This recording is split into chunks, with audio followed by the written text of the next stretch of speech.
Hello दोस्तों, मेरा नाम है देवेंद्र सिंह और आज की हम वीडियो में बात करेंगे इंडियन कॉन्ट्रैक्ट एक्ट 1872 में कैपेसिटी टू कॉन्ट्रैक्ट।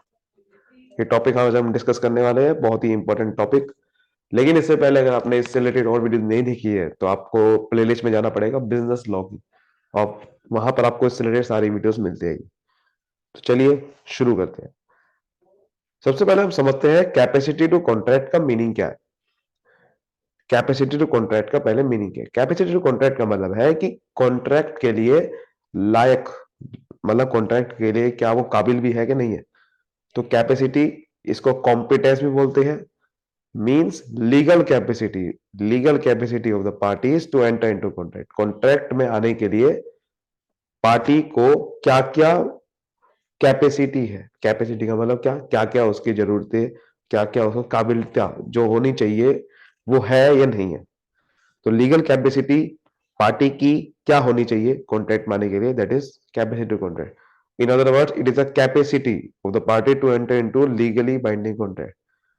कि किसी भी कॉन्ट्रैक्ट, लीगल कॉन्ट्रैक्ट में दोनों पार्टी को बाइंड होने के लिए आपको कैपेसिटी क्या है उसकी, क्या क्या उसके एसेंशियल कंडीशंस हैं, वो कैपेसिटी टू कॉन्ट्रैक्ट होता है। तो लीगल अगर आपको कोई भी कॉन्ट्रैक्ट करना है तो उसकी क्या कैपेसिटी है, वो ही होता है कैपेसिटी टू कॉन्ट्रैक्ट। तो किस तरीके से आप कॉन्ट्रैक्ट में लीगल कैपेसिटी बना सकते हो, वो बेसिकली आपके सामने ये पॉइंट है। सो हु आर कॉम्पिटेंट और टू कॉन्ट्रैक्ट, या हु आर कैपेसिटी, किसकी कैपेसिटी होती है कॉन्ट्रैक्ट में आने के लिए। तो every person is legally competent to contract. कोई भी पर्सन कॉन्ट्रैक्ट में लीगली आ सकता है if he fulfils the following three condition. अगर वो ये तीन कंडीशन को फॉलो कर ले तो वो कॉन्ट्रैक्ट में आ सकता है। पहली है कि वो मेजोरिटी की एज को अटेन कर ले, यानी कि 18 साल से ऊपर, 18 साल से ऊपर होना चाहिए तो वो फिर लायक बन जाएगा कॉन्ट्रैक्ट में आने के लिए। उसके बाद he is of sound mind, मतलब कि उसका दिमाग बिल्कुल सही होना चाहिए। ऐसा ना हो कि वो बहुत ही पागल है, बहुत ही मैड है, उसको या तो बहुत सनकी के तरीके का है, उसको मतलब उसके दिमाग की कैपेसिटी है ही नहीं कि वो कॉन्ट्रैक्ट में आ भी सके, डिप्रेशन से गुजर रहा है वो, तो वो कॉन्ट्रैक्ट में नहीं आ सकता, तो वो लीगली कॉन्ट्रैक्ट नहीं होगा। और he is not disqualified from contracting by any other law to which he subject. किसी भी कॉन्ट्रैक्ट में, किसी भी लॉ के अंदर वो डिस्क्वालिफाइड नहीं होना चाहिए। हो सकता है उसके ऊपर क्रिमिनल केस चल रहा हो, तो फिर वो कॉम्पिटेंट नहीं है कॉन्ट्रैक्ट में आने के लिए। तो कॉम्पिटेंट कौन कौन होगा? एक तो मेजोरिटी की एज अटेन कर ले, साउंड माइंड हो, ही इज नॉट डिस्क्वालिफाइड, किसी भी तरीके से डिस्क्वालिफाइड ना हो बाय एनी अदर लॉ। ठीक है, that is who are competent. उसके बाद आप समझते हैं कौन कौन से पर्सन ऐसे हैं जो कि बेसिकली कॉम्पिटेंट नहीं है। जैसे कि माइनर्स होते हैं। माइनर्स मतलब any person who has not attain the age of majority prescribe by law, जिसको माइनर बोलते हैं, जो 18 साल से कम उम्र के होते हैं। Section 3 of Indian majority act, उन्होंने बता रखा है कि age limit for majority and says minor is a person who has not completed. तो इंडियन मेजोरिटी एक्ट के दौरान, सॉरी, उसके उसके थ्रू हमें बता रखा है सेक्शन 3 में कि माइनर वो पर्सन है जिसने 18 साल कंप्लीट नहीं करे, एज 18 साल की एज कंप्लीट नहीं करी, वो माइनर बोलेंगे उसे। But the same has also mentioned that two cases a person attains majority only after he completes his age of 21 years। मतलब वो कह रहा है कि यही एक्ट बताता है कि दो केसेस के थ्रू एक पर्सन मेजोरिटी में तभी आ सकता है after he complete his age of 21, 21 साल के होने के बाद आ सकता है। दो दो रीजन है। When where a court has appointed guardian of a minor person, कोई अगर कोर्ट ने एक गार्डियन बुला लिया है, कोई ऐसा गाइड बुला लिया उसको रखवाली के लिए, और प्रॉपर्टी और बोथ दिस एक्ट के थ्रू, और where the minors property has been placed under the superintendence of court of arts. यानी कि इन दो केसेस के थ्रू, अगर ये दो केसेस है तो वो माइनर पर्सन मेजोरिटी तभी लेगा जब 21 साल का हो जाएगा, जब ये कोर्ट ने या तो उसके माइनर को एक गार्डन रख रखा है माइनर के लिए, या फिर माइनर की प्रॉपर्टी सुपरिटेंडेंट के पास है। ठीक है, तो फिर वो 21 साल का होगा तभी माइनर कहलाएगा। दूसरा हमने क्या समझा था, पर्सन ऑफ अनसाउंड माइंड। अब इसको देखो पूरा एक्सप्लेन कर रखा है।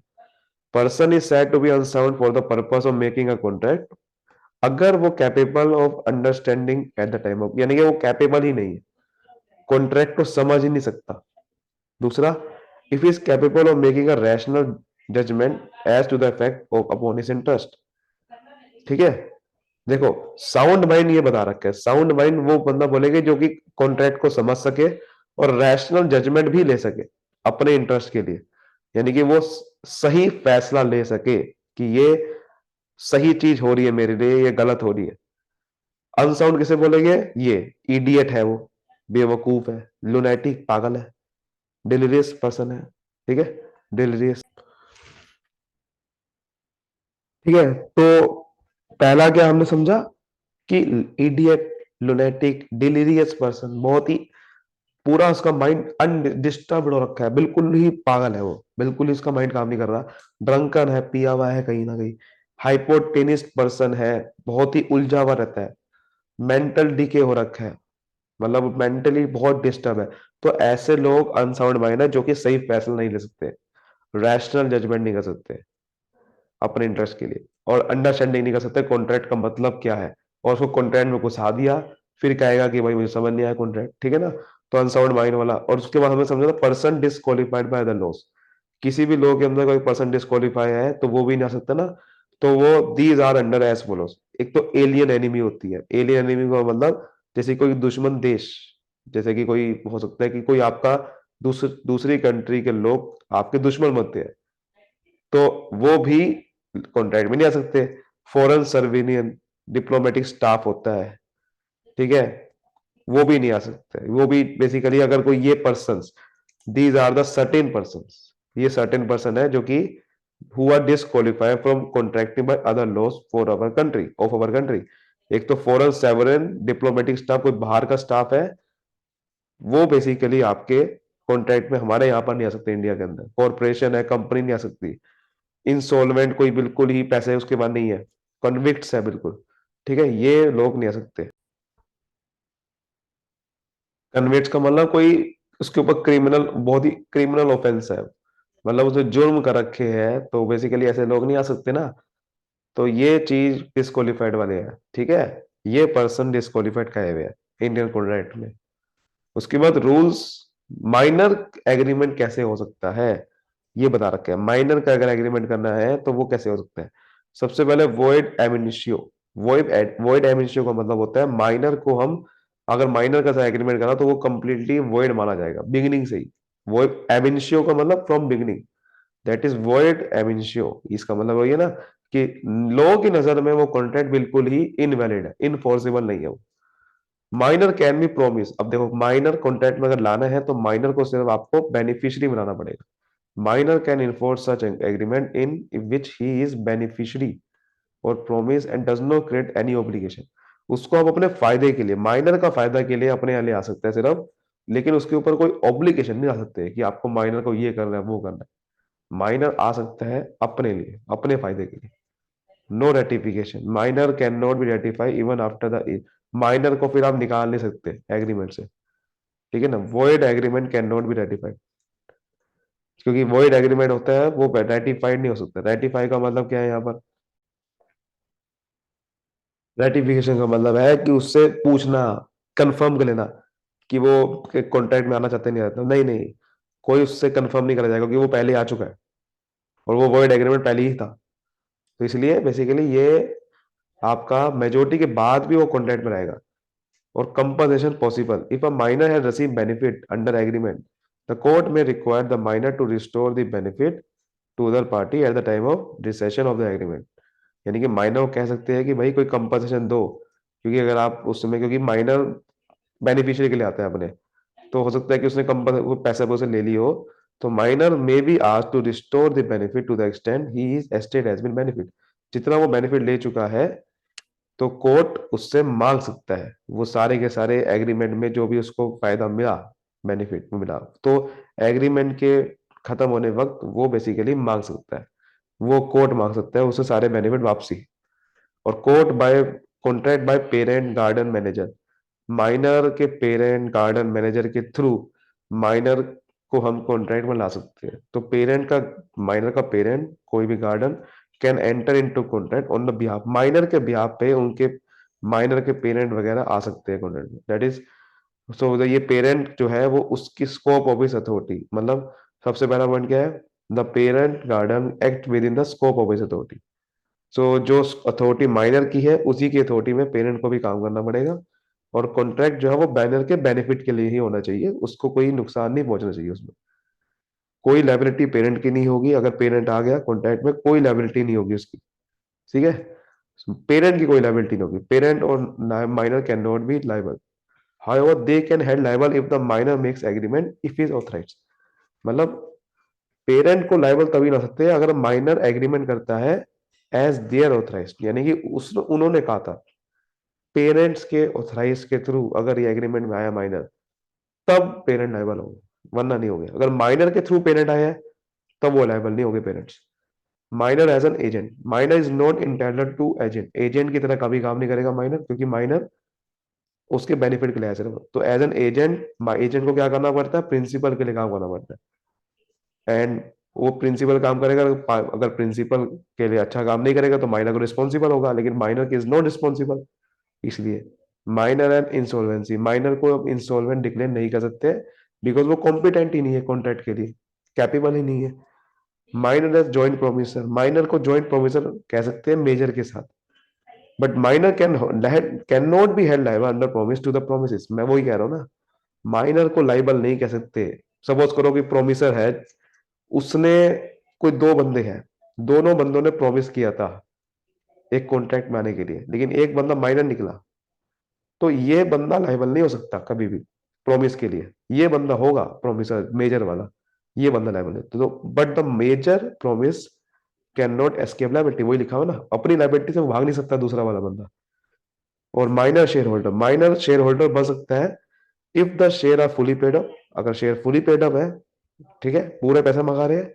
N article of association do not prohibit, article अगर कंपनी का कह रहे हैं कि माइनर को लाना कोई गलत बात नहीं है, तो माइनर को शेयर होल्डर भी बना सकते हैं।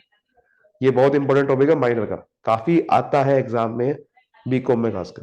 तो वेब, सबसे पहले हमने समझा कि माइनर का एग्रीमेंट वॉइड होता है एब इनिशियो, शुरू से। माइनर को बेनिफिशियरी बेनिफिट के लिए ला सकते हैं, रेटिफिकेशन नहीं कर सकते उसका दोबारा से। और कंपनसेशन पॉसिबल, कोर्ट उससे दोबारा वो सारे बेनिफिट जो उसने लिए वो वापसी मांग सकता है कोर्ट।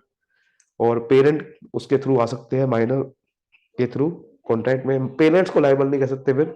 एजेंट नहीं हो सकता माइनर, इंसॉल्वेंट नहीं हो सकता, जॉइंट प्रोमिसर अगर है तो दूसरा बंदा ही लायबल होगा, वो बंदा लायबल नहीं होगा, शेयर होल्डर हो सकता है। उसके बाद liability for necessary of life, minor is incompetent to contract, so minor is not person liable, कोई लायबल नहीं है वो।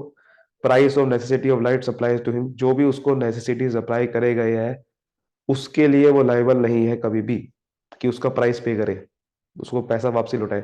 सो how a person has who has furnished such supply to the, वो रिम्बर्स कर सकता है from the property of minor. Suppose करो कि भाई माइनर को हमने उसके जीवन के लिए सब कुछ दिया, खाना पीना घर, लेकिन माइनर उसके लिए लायबल नहीं है, ये कह रहा है वो। हाँ, उसकी प्रॉपर्टी से हम वो चीज वापसी ले सकते हैं। सपोज करो ना, माइनर को हमने बहुत पाला, तो उसकी प्रॉपर्टी से वापसी ले सकते हो। माइनर पार्टनर, माइनर को पार्टनरशिप में ला सकते हैं? नहीं, पार्टनरशिप एक्ट में कह रखा है 1932, माइनर माइनर आ नहीं सकता। हाँ, ये आ सकता है, he may be admitted to the benefits, वही आ गया ना, बेनिफिट के लिए with the consent of other partner. लेकिन वही बात है, माइनर को आप रिस्पॉन्सिबल नहीं ठहरा सकते कोई भी काम के लिए। और माइनर की, but is share in the firm, कोई इसका अगर प्रॉपर्टी का शेयर है तो वो लायबल हो सकता है सिर्फ प्रॉपर्टी का, याद रखना। No estoppels against minor, estoppel का मतलब prevention of a claim. So minor enter कर सकता है कॉन्ट्रैक्ट में representative that he is a major, मतलब मेजर की तरह काम करे, मेजर कहे कि मैं तो मेजर हूं, लेकिन उसके थ्रू आ सकता है कि मैं मेजर को रिप्रेजेंट कर रहा हूं इसलिए मैं कॉन्ट्रैक्ट में आ गया, but in reality he is not. वो कह सकता है कि भाई मैं मेजर हूं, उसके थ्रू इसलिए मैं आ रहा हूं कॉन्ट्रैक्ट में, हालांकि मैं मेजर नहीं हूं, रियलिटी में नहीं हूं, बट आ रहा हूं, इसको बोलते हैं एस्टोबल करना। So then later he can plead his minority as a defense and cannot be stopped from doing so. क्या मतलब है इसका, ध्यान समझो। मतलब कि ये कोर्ट में जाके अगर कोई सपोज करो कि ये मेजर की तरह उसने माइनर आ गया कॉन्ट्रैक्ट में, अब लोगों ने कह दिया कि भाई ये बंदा तो भैया मेजर है अब, और इसने मेरे लिए काम नहीं करा, कोर्ट में केस कर दिया इसके खिलाफ, तो माइनर कोर्ट में जाके ये कह सकता है कि देखो भैया मैं माइनॉरिटी ही है मेरे अंदर, मैं माइनॉरिटी उसका एज अ डिफेंस यूज कर सकता है वो कि भाई मैं माइनर ही हूँ, और उसको कोई ऐसा रोक, स्टॉप का मतलब उसको कोई रोक नहीं सकता, प्रिवेंट का मतलब रोक नहीं सकता, तो वही लिखा नो एस्टोपस, माइनर को कोई रोक नहीं सकता अपनी माइनॉरिटी प्रूफ करने के लिए, चाहे वो मेजर की तरह क्यों ना आ जाए कोई। समझ आ गई बात? तो ये चीज है। आई होप ये सब चीजें आपको अच्छे से समझ में आ गई होगी, और यही आपका आज का टॉपिक था। आई होप ये सब चीजें समझ में आए, तो वीडियो को लाइक करें, सब्सक्राइब करें, फैला दीजिए। Thank you so much, all the best, मिलते हैं अगली वीडियो में।